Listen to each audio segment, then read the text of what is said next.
Kebangkitan dan kenaikan Yesus ke surga merupakan dasar iman Kristiani. Untuk itu, yuk kita kenal lebih lanjut kisah kebangkitan dan kenaikan Yesus ke surga. Pagi hari setelah lewat hari Sabat, pada hari pertama minggu itu, para wanita seperti Maria Magdalena, Maria ibu Yakobus, dan Salome pergi ke kubur Yesus sambil membawa rempah-rempah untuk meminyaki jenazah Yesus. Betapa terkejutnya mereka ketika mendapati batu sudah terguling, sedang malaikat Tuhan berada di sana. Ungkapan yang disampaikan oleh malaikat Tuhan diawali dengan "jangan takut", dan setelahnya merupakan petunjuk yang menyatakan bahwa Yesus sudah bangkit dalam ruang dan waktu yang tidak terbatas. Mengapa kamu mencari Dia yang hidup di antara orang mati? Pergilah ke Galilea dan beritahukanlah hal ini kepada Simon Petrus dan murid-muridnya. Pergilah mereka kepada Simon Petrus dan murid-murid Yesus. Simon Petrus dan seorang murid yang dikasihinya segera pergi. Di sana, mereka hanya menemukan kain kafan dan kain peluh yang sudah tergulung. Peristiwa makam kosong merupakan peristiwa yang menjadi temuan awal para wanita. Temuan awal ini didukung oleh beberapa penampakan Yesus. Penampakan pertama kepada Maria Magdalena.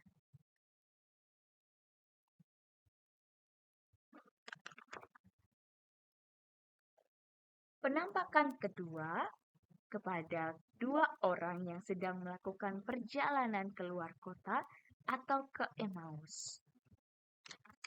Proses awal ketika melihat penampakan adalah timbulnya rasa ketidakpercayaan yang diubah menjadi rasa percaya. Proses perubahan ini ditunjukkan oleh Yesus melalui ajaran, perkataan, dan perbuatan.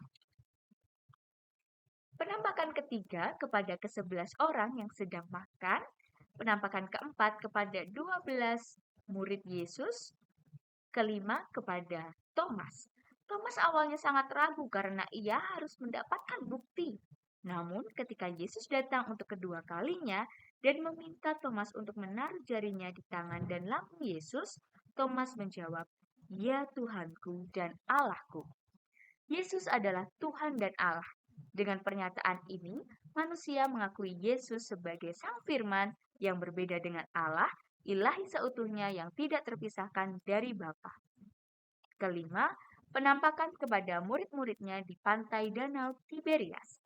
Di sana Yesus makan bersama para murid.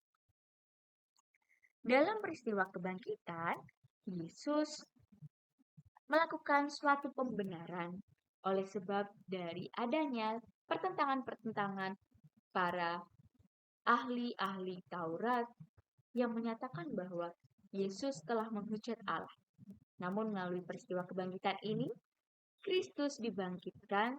Oleh sebab itu, maka pemberitaan dan kepercayaan kita tidak sia-sia. Karena kebangkitan Yesus memenuhi janji-janji dalam perjanjian lama dan janji yang Yesus sendiri berikan selama hidupnya di dunia. Kebangkitan Yesus menegaskan kealahan Yesus. Ia menyatakan, "Apabila kamu telah meninggikan anak manusia, barulah kamu tahu bahwa akulah Dia." Kebangkitan orang yang tersalib itu menerangkan bahwa ia dengan sesungguhnya, "Aku ada." Putra Allah, malahan Allah sendiri. Rasul Paulus dapat menjelaskan kepada orang Yahudi, janji yang diberikan kepada nenek moyang kita digenapi Allah, keturunan mereka, dengan membangkitkan Yesus seperti yang tertulis dalam Mazmur kedua. "Anakkulah engkau."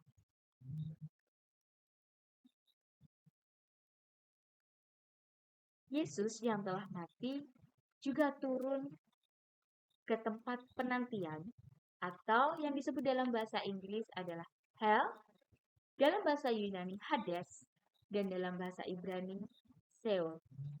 Yesus turun ke dunia orang mati, ia benar-benar mati. Jiwa dan tubuhnya terpisah, jiwanya pergi ke dunia orang mati, maka ia turun ke dunia orang mati selama 3 hari, dan pada hari ketiga ia dibangkitkan. Setelah peristiwa kebangkitan itu, Yesus melakukan kegiatan aktivitas bersama dengan para muridnya selama 40 hari. 40 hari membuktikan bahwa Yesus benar-benar bangkit dari kematian, mengingatkan murid-murid tentang misi mereka, mengajarkan tentang pentingnya 3 unsur utama dalam pelayanan, dan menyadarkan para murid bahwa Yesus tetap setia meskipun mereka tidak setia.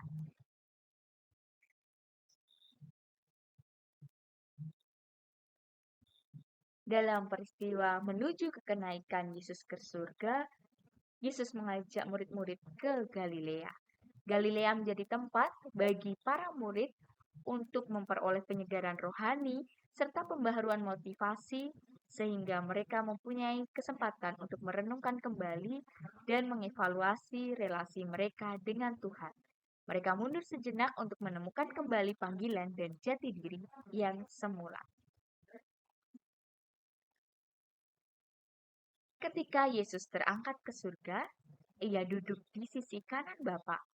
Kemuliaan dan kehormatan Allah di mana Putra Allah sehakikat dengan Bapa dan menjadi awal kekuasaan Mesias, yang mana kekuasaannya dipenuhi dengan kemuliaan dan menjadi raja kekal untuk segala bangsa, suku bangsa, dan bahasa.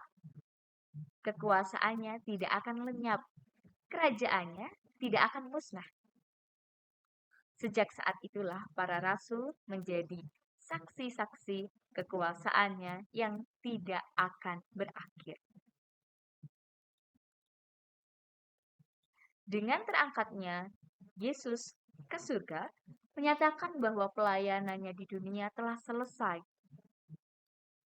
Kesuksesan misi dan karya Yesus di dunia, sehingga ia telah kembali kepada kemuliaan surgawi seutuhnya, menyatakan peninggian Allah Bapa kepada Yesus dan menyiapkan tempat bagi kita, serta menentukan permulaan pekerjaannya sebagai Imam Agung dan perantara bagi perjanjian baru. Yesus yang diangkat ke surga tetap menyertai kita dengan memberikan Roh Kudus dalam hidup kita. Dengan demikian, kita turut serta dalam kemuliaan Allah Bapa.